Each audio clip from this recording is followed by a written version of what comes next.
As pessoas sempre buscaram formas de homenagear quem é especial, de se sentirem mais próximas, de demonstrarem esse amor. Vamos juntos fazer o bem. Participe da Praça das Famílias e ajude a construir a Catedral Cristo Rei.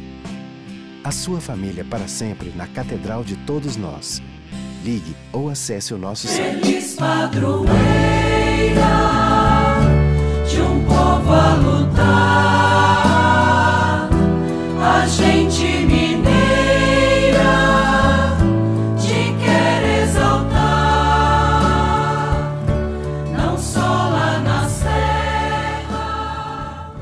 Amado irmão, amada irmã, com muito apreço, na alegria deste nosso encontro esperançoso, desejo saúde e paz. Desejo saúde e paz, especialmente aos irmãos enfermos, mais velhos, e ao seu coração, para que ele possa experimentar a alegria bonita do amor de Deus. Amor de Deus que nós estamos a caminho procurando. Na verdade, o coração de cada um de nós, como coração de filhos e filhas de Deus, de discípulos missionários e discípulas missionárias de Cristo Jesus, nossos corações têm que multiplicar o desejo de procura dele. A multiplicação do desejo de procura de Deus é fundamental para a nossa vida, pois estamos num turbilhão de procuras outras, de desejos variados, de solicitações e de possibilidades. Tantas coisas boas, bonitas para a vida, mostrando a riqueza e a beleza da vida para cada um de nós. Porém, no meio desse turbilhão de desejos, de procuras, nós precisamos ver com clareza e multiplicar em nós o desejo de procura de Deus, porque é aí que está a fonte do nosso sustento.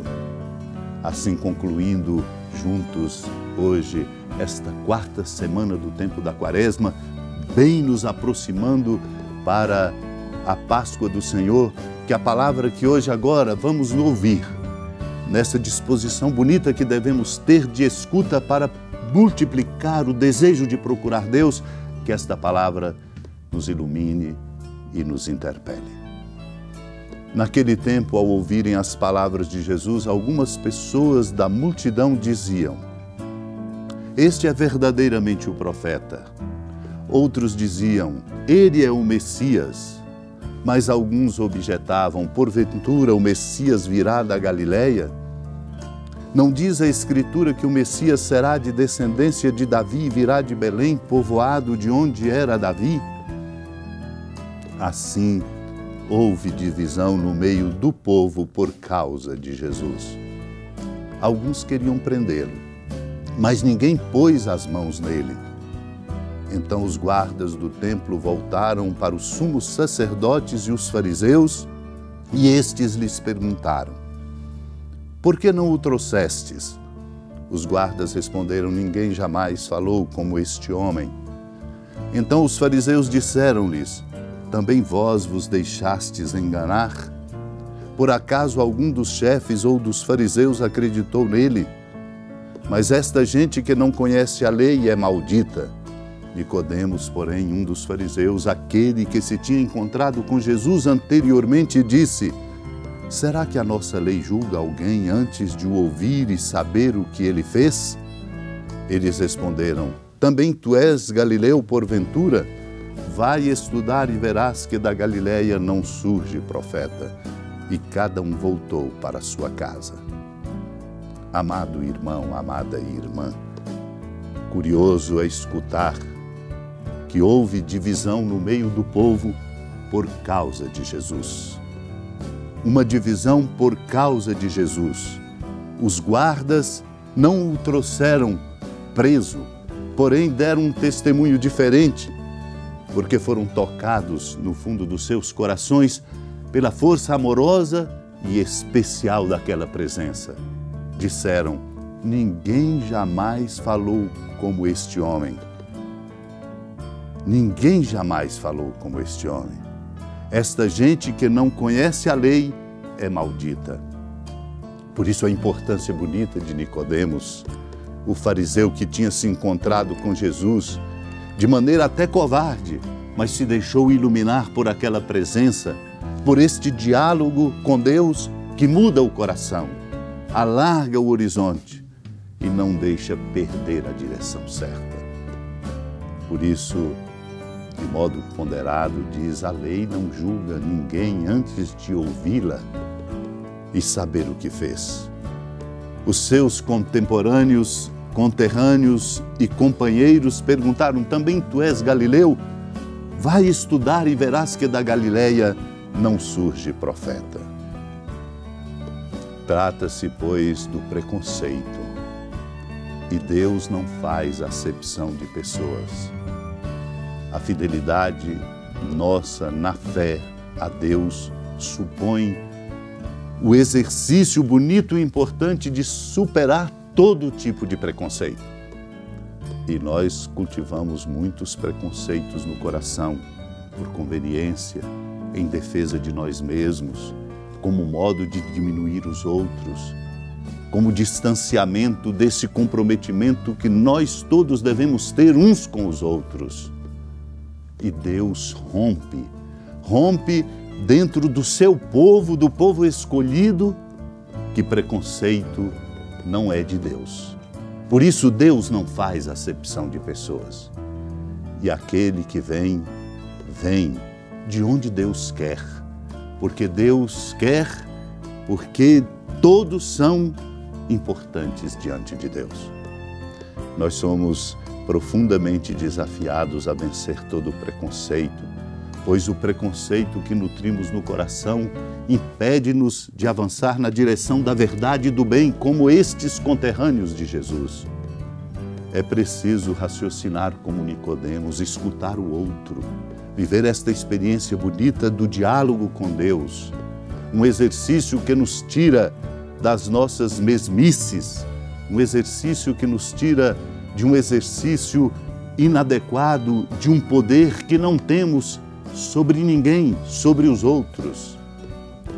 A nossa igreja, pensando o mundo de hoje, no Concílio Vaticano II, nos traz uma palavra bonita para nos fazer advertidos nesta perspectiva, quando diz: a hierarquia de valores alterada, e quando o bem se mistura com o mal, perdemos o rumo.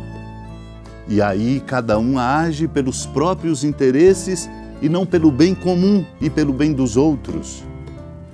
É capaz apenas de ver num horizonte estreitado pelo próprio preconceito. Por esse motivo, o mundo deixa de ser o lugar da verdadeira fraternidade, enquanto o aumento do poder da humanidade ameaça destruir o próprio gênero humano. Por isso nós vivemos uma grande confusão no nosso mundo, na nossa sociedade brasileira. Se alguém pergunta como pode ser vencida essa miserável situação, nós, os cristãos, afirmamos que todas as nossas atividades de cada dia, postas em perigo pelo orgulho no nosso coração e por um amor desordenado de nós mesmos, nossas atividades precisam ser purificadas e levadas à perfeição por meio da cruz e ressurreição de Cristo. Aos que acreditam no amor de Deus, irmãos e irmãs, lembremos-nos, Ele dá a certeza de que o caminho do amor está aberto a todos os homens e não é inútil o esforço para instaurar e viver a fraternidade universal. Por isso nos adverte também que esta caridade não deve ser praticada somente nas grandes ocasiões, mas antes de tudo, nas circunstâncias ordinárias da nossa vida. Lembremos-nos, sofrendo a morte por todos nós pecadores, Cristo nos ensina com o seu exemplo que devemos também carregar a cruz que a carne e o mundo impõem sobre os ombros dos que procuram a paz e a justiça. Nós não podemos desistir. Não podemos desistir de fazer o bem. Precisamos aprender sempre a fazer o bem e praticá-lo. Supliquemos esta graça para que cada um de nós se torne instrumento deste amor misericordioso de Deus nas circunstâncias todas da nossa vida. Senhora da piedade, Mãe Virgem do Cristo Deus. Lembrai-vos, ó piedosíssima Virgem Maria, que nunca se ouviu dizer que alguém daqueles que, tendo recorrido à vossa proteção, implorado a vossa assistência e reclamado o vosso socorro, tenha sido por vós desamparado. Animado com igual confiança, a vós recorro, ó Virgem das Virgens, e gemendo sob o peso dos meus pecados, me prostro a vossos pés. Não desprezeis as minhas súplicas, ó Mãe do Verbo encarnado, mas dignai-vos de as ouvir propícia e de me alcançar o que vos peço. Amém. Feliz padroeira de um povo a lutar, a gente mineira te quer exaltar, não só lá na serra, tu és esplendor de toda esta terra, também és fulgor. Amado e amada de Deus, com a alegria da ermida da padroeira do estado de Minas Gerais, a Senhora da Piedade, Mãe de Misericórdia, que da sua casa de clemência e bondade nos acompanhe e nos abençoa do alto da serra, magnífica arquitetura divina, a bênção de Deus, amor misericordioso. Pai, Filho e Espírito Santo, desça sobre sua família, sustente sua vida, fecunde o caminho missionário de nossa igreja, nos encha de sabedoria e permaneça conosco para sempre. Amém. Feliz padroeira